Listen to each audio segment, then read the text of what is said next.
एक शहर में कृष्णा नगर नाम की कॉलोनी में गुप्ता परिवार रहता था।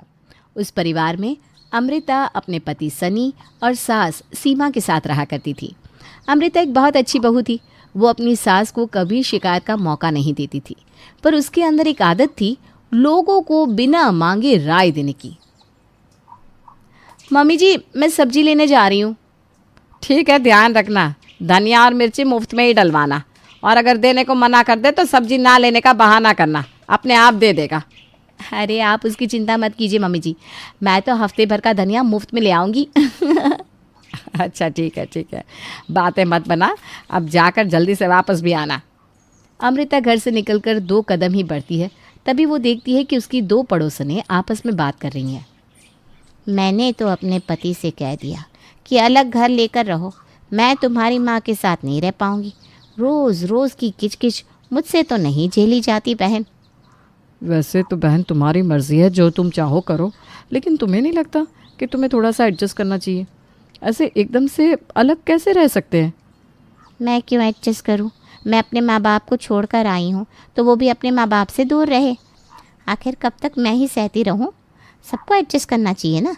जब मैं अपना घर छोड़कर आ सकती हूँ तो वो क्यों नहीं? अरे पर शादी के बाद मर्दों के अपने स्ट्रगल होते हैं, तुम्हें ये भी तो समझना चाहिए। अरे मर्दों के कुछ स्ट्रगल नहीं होते, सारे त्याग ना हम औरतें ही करती हैं। शादी से पहले अपने घर वालों के हिसाब से चलो, शादी के बाद पति के हिसाब से चलो, और बच्चे हो जाए तो उनके हिसाब से। इसमें हमने अपनी ज़िंदगी कहाँ जी पाई, बताओ तो। भाभी जी, मेरे ख्याल से तो आपको ये ज़िद छोड़ देनी चाहिए। मर्दों की कुछ अपनी भी परेशानियां होती है, औरतों की अपनी। अगर दोनों कंपटीशन करने लगेंगे तो घर कैसे चलेगा? ज़रा मर्द के नज़रिए से सोच कर देखिए, वो तो अपनी माँ और पत्नी के बीच में पीस कर रह जाता है। भला वो किसको चुने और किसको छोड़े? उसके लिए तो दोनों ही ज़रूरी है। एक ने उसको जन्म दिया है तो एक उसके साथ पूरी ज़िंदगी रहेगी। मैंने तुझसे राय मांगी क्या है जो तू यहाँ राय देने खड़ी होगी? और किसने कहा कि तुम यहाँ खड़ी होकर मेरी बातें सुनो? अरे पर मैं तो सही बात ही बता रही थी। वैसे सच ना कड़वा ही होता है। हाँ, जब दूसरे के घर की परेशानी हो तो सही गलत बताना बहुत आसान होता है। जब अपने ऊपर पड़ती है तो पता चलता है। और मुझे ना फालतू की राय मत दिया करो। जाओ, जाकर अपना काम करो और दूसरों के घरों में झांकना बंद करो। अमृता आगे चल देती है। तभी एक घर से पति पत्नी के लड़ने की आवाज़ आती है।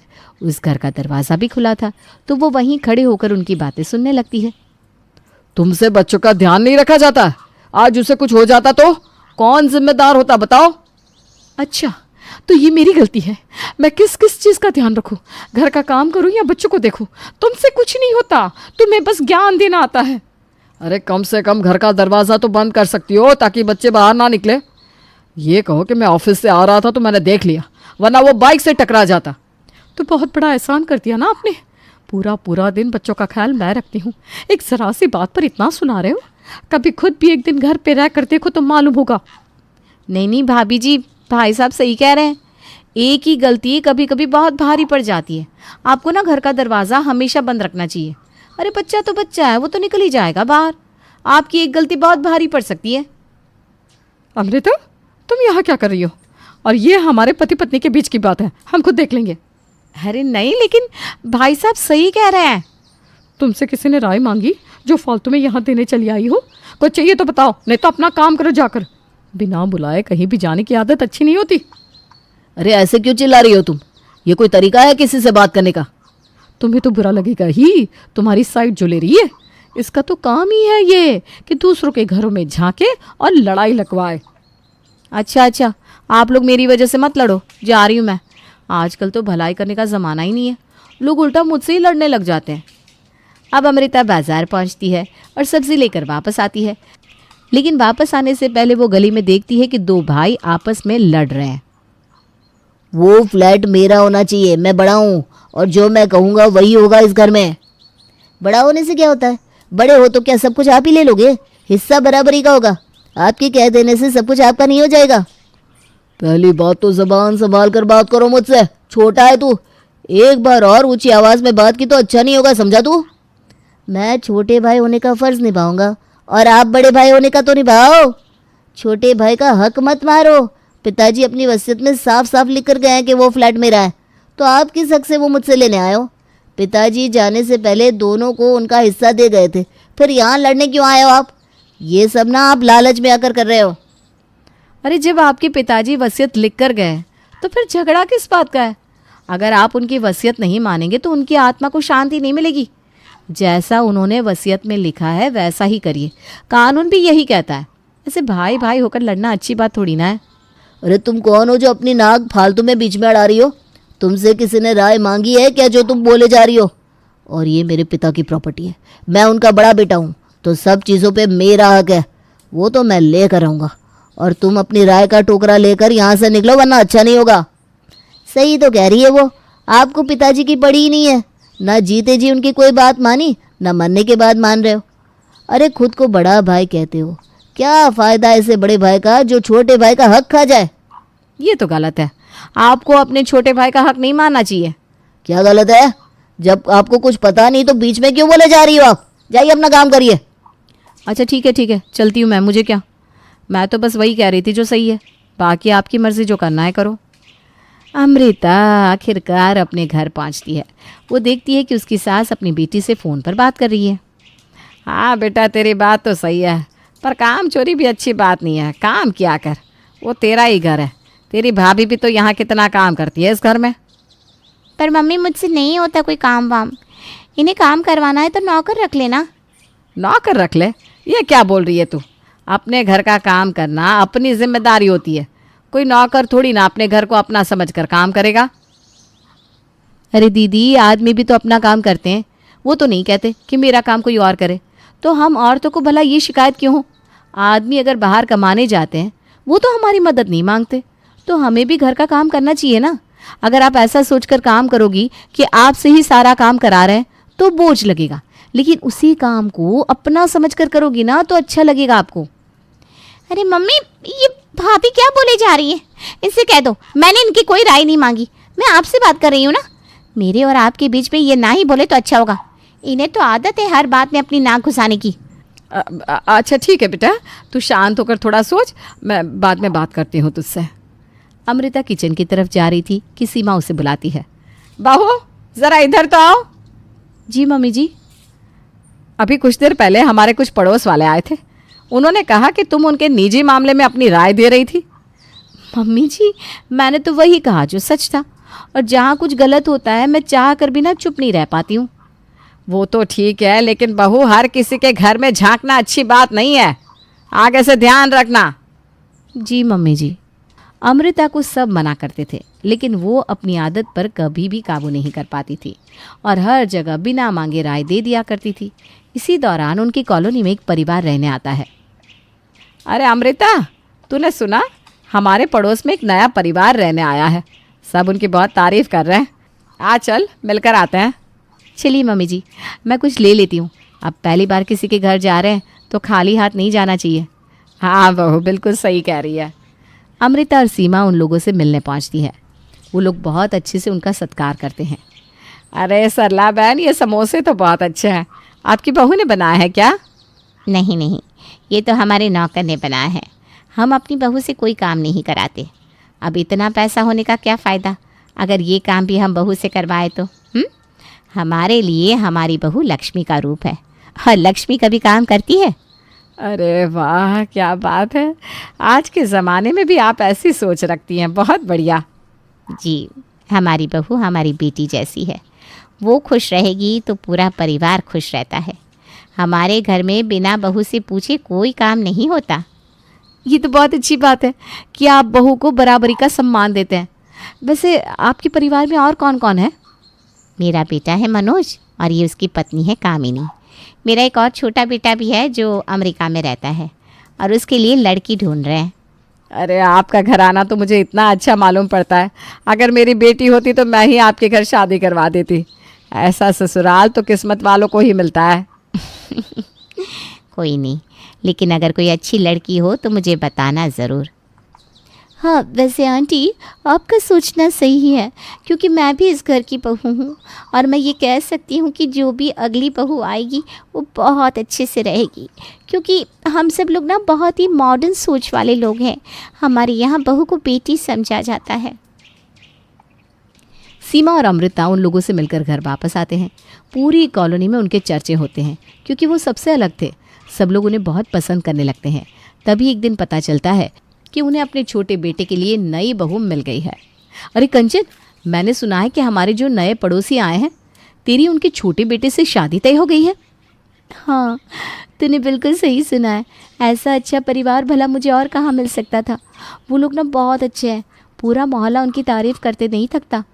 अच्छा बच्चों, मैं तेरी सहेली हूँ और तूने मुझे बताना ज़रूरी नहीं समझा। मुझे दूसरों से पता चल रहा है, ये तो गलत बात है तेरी। सहेली से भी तू ये छुपाएगी अब? अरे नहीं, ऐसी बात नहीं है। वो सब इतनी जल्दी में हो गया कि मुझे समय ही नहीं मिला किसी को बताने का। ठीक है, बस रहने दे। लेकिन एक बात बता, तुझे पक्का पता है ना कि ये लोग अच्छे हैं? अच्छे से पता कर लिया ना तेरे पापा ने उनके बारे में? क्या मतलब? कुछ समझा नहीं मुझे। मतलब मुझे ना कुछ शक होता है इन लोगों पर। कोई इतना अच्छा भी कैसे हो सकता है? क्योंकि जहाँ ज़्यादा मीठा होता है ना, वहीं चींटियाँ भी आती है। होते हैं, दुनिया में अच्छे लोग भी होते हैं। तू ना अच्छे लोगों से मिली नहीं, इसका मतलब ये थोड़ी ना है कि सब बुरे होते हैं। और वैसे भी कहावत हर किसी के लिए नहीं होती है। और पता क्या करना, पूरे मोहल्ले में सभी तो उनको जानते हैं। अरे अच्छे हैं तो ये बहुत अच्छी बात है। बस मैं तो इतना चाहती हूँ कि तू खुश रहे। अरे तू चिंता मत कर, सब ठीक है। वो लोग इतने अच्छे हैं कि उनकी बुराई ढूंढने से भी नहीं मिलेगी। अमृता कंचन से तो कुछ नहीं कहती, लेकिन उसके दिल में एक शक बैठा हुआ था जिसको दूर करने वो उन लोगों के घर पहुंचती है। मुझे इन लोगों से अच्छे से बात करनी चाहिए, तभी कुछ पता चलेगा। अगर कोई सबूत मिल गया तो मेरी सहेली की ज़िंदगी खराब होने से बच जाएगी। क्या बात है अमृता, कैसे आना हुआ? सब ठीक तो है? मेरी सहेली का यहाँ रिश्ता होने वाला है, तो सोचा आप लोगों से मिलाऊं। अब तो हम पड़ोसी नहीं, रिश्तेदार होने वाले हैं। हाँ, बहुत अच्छा किया जो तुम आ गई। बताओ क्या पियोगी, ठंडा या गर्म? अरे नहीं, कुछ नहीं। मैं तो बस आप लोगों से बातें करने आई हूँ। अमृता वहाँ बहुत देर तक बैठती है और उन दोनों से बातें भी करती है, लेकिन उसे कोई सबूत नहीं मिलता और ना ही कुछ पता चलता है। सबूत तो कोई नहीं मिला, लेकिन फिर भी मुझे ध्यान रखना पड़ेगा। कुछ तो ऐसा है जो ये लोग छुपा रहे हैं। शादी का समय करीब आता है। कंचन के पिता दहेज में कोई सामान ना देकर 50 लाख रुपए दे रहे थे, क्योंकि उन लोगों को अमेरिका शिफ्ट होना था। तो वो 50 लाख रुपए शादी से एक दिन पहले आकर लेने वाले थे। मम्मी जी, मेरा मन तो बहुत घबरा रहा है। सोच रही हूँ इन्हें रोक लूँ पैसे देने से। आखिर इतना सारा पैसा शादी से पहले क्यों देना है? अरे चुप रहा, बिल्कुल कोई राय देने की ज़रूरत नहीं है किसी को। शादी उनकी, पैसा उनका, तुझे क्या मतलब है? और अगर तेरी राय की वजह से शादी टूट गई ना, तो पूरी ज़िंदगी सुनने को मिलेगा। इसलिए कह रही हूँ चुप रहना। मुझे कुछ तो करना ही होगा, मेरी सहेली की ज़िंदगी का सवाल है। शादी वाला दिन आ जाता है। सब बारात का इंतज़ार करते रहते हैं, लेकिन बारात नहीं आती। अमृता उनके घर जाकर पता करती है तो उनका तो पूरा घर खाली पड़ा था। हे भगवान, जो सोचा था वही हुआ। धोखेबाज थे ये लोग। गार्ड भैया, वो उस फ्लैट में जो लोग रहते थे वो कहाँ गए? पूरा फ्लैट तो खाली पड़ा है। वो तो एक्टर लोग थे ना, शूटिंग करने आए थे। शूटिंग पूरी हो गई तो चले गए, लेकिन बताया नहीं कि वो किस नाटक की शूटिंग कर रहे थे। अच्छा, तो ये बात है। अब वो नाटक खत्म हो गया। ये बात जब कंचन के पिता तक पहुंचती है तो वो बहुत घबरा जाते हैं, लेकिन तभी अमृता कहती है, आप घबराइए मत अंकल, वो लोग अभी खुद वापस आएंगे, आप बस देखते जाइए। अरे भला वो क्यों वापस आएंगे? अब मेरी बेटी का क्या होगा? अंकल अच्छा हुआ ना शादी नहीं हुई। ये सोचिए कि इससे भी ज़्यादा गलत हो सकता था। अब तो आपको उनको सबक सिखाना है।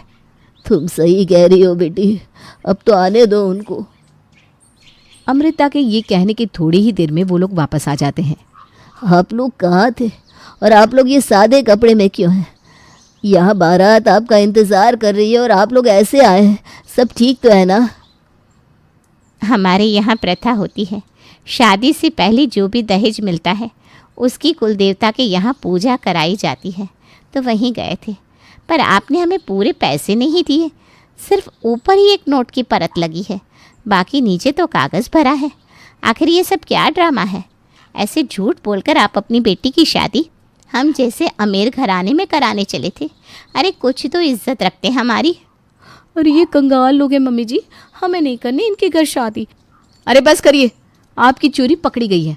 मुझे आप पर पहले ही शक था, इसलिए मैंने ही ये नोट निकाल लिए थे। ए, क्या बकवास कर रही है? बकवास तो अभी पुलिस आकर करेगी, मैंने फ़ोन कर दिया है। अमृता के इतना बोलते ही वहाँ पुलिस आ भी जाती है। पुलिस उन लोगों को पहचान लेती है क्योंकि वो लोग एक नंबर के ठग थे जिनके ऊपर इनाम भी था, और इस तरह से अमृता अपनी सहेली कंचन की ज़िंदगी बर्बाद होने से बचा लेती है और साथ ही मशहूर ठगों को पकड़वा भी देती है। बेटी, तुम्हारी वजह से मेरी बेटी की ज़िंदगी बच गई। अरे अंकल, ये तो मेरा फ़र्ज़ था। और क्या, देखो मेरी बहू की राय मानने वाले कभी मुसीबत में नहीं फंसते। ये सुनकर सभी लोग हंसने लगते हैं।